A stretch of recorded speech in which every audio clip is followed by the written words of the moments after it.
Hey everyone, you might have noticed this pumpkin right behind me. That can only mean one thing. Halloween is fast approaching. The only holiday all about everything scary and legal extortion of candy. But you know, it hasn't really felt like Halloween recently. Maybe because it just snowed yesterday, but I'm also thinking it's because I haven't been scared at all this season. Which is a bummer because that's what Halloween's about. But don't you fear, I have something up my sleeve that can scare anyone. That being a oversaturated franchise. Five Nights at Freddy's. That one game from 2014 that just won't die. Originally developed by indie developer Scott Cawthon, this game became a behemoth due to several major YouTubers picking it up. Later, the game got a sequel in late 2014, and then a third and fourth game in 2015, and also a book. And then in 2016, the floodgates opened, with several spin-offs, books, main games, action figures, and just a whole lot more getting released. Now, I did get into the games a little bit back in 2014 and 2015. Played the games, even read the first book. But come 2016, I just dropped off, and as I've gathered, a lot of others did as well.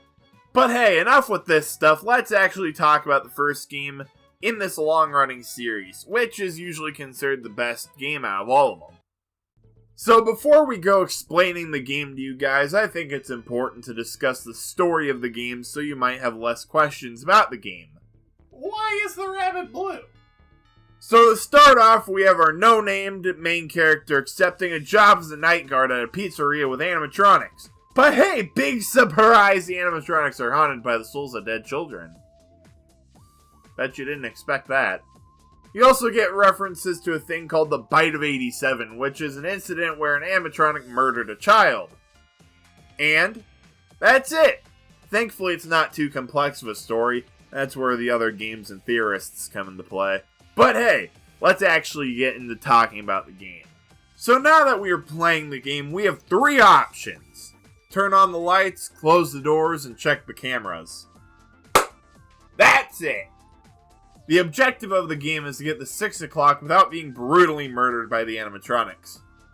Speaking of which, we have 4 animatronics in this game. Bonnie, Chica, Foxy, and Freddy. As well as a 5th secret animatronic called Golden Freddy, who does you the favor of crashing your game whenever you find him. Now, what do these animatronics do if they find you? Well, they jump scare you, of course, or in Golden Freddy's case, breaks the fabric of reality. Now, there isn't really much else to do in the game, though if you do click Freddy's nose on this poster in your office, it makes a noise. It doesn't do anything, it just exists. So that was Five Nights at Freddy's 1. It was a pretty fun time, but in all honesty, I'm not really all that scared from it. I mean, yeah, it was a bit unsettling with the whole child murder part, but, I mean, I wanted to be scared. It's Halloween. I need something to truly scare me to my core.